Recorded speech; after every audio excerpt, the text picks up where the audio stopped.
On an average day on the Brooklyn Bridge, we've got 100,000 vehicles, 10,000 pedestrians, and 3,500 cyclists.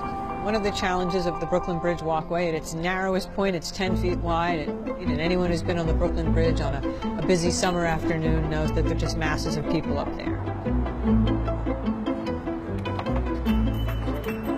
You're right.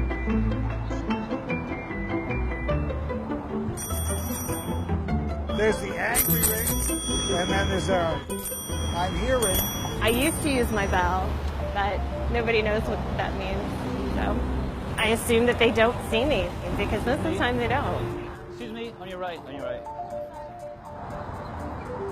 It's a good problem to solve, right?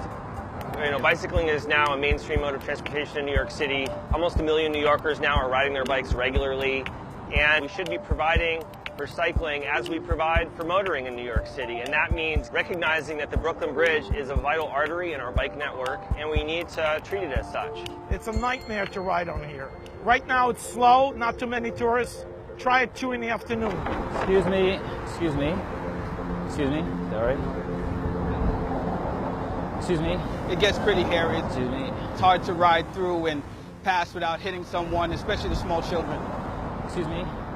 This summer, we're undertaking a study which is going to take a look at how we might expand the pedestrian and cyclist space on the Brooklyn Bridge. We're hoping this study will be completed sometime early to mid next year.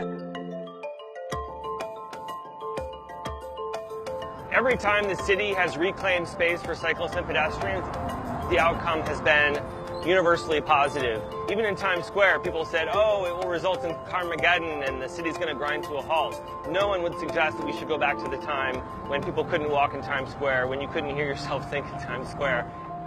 It's a good thing that people want to come to New York and experience our public space, but we have to provide for them.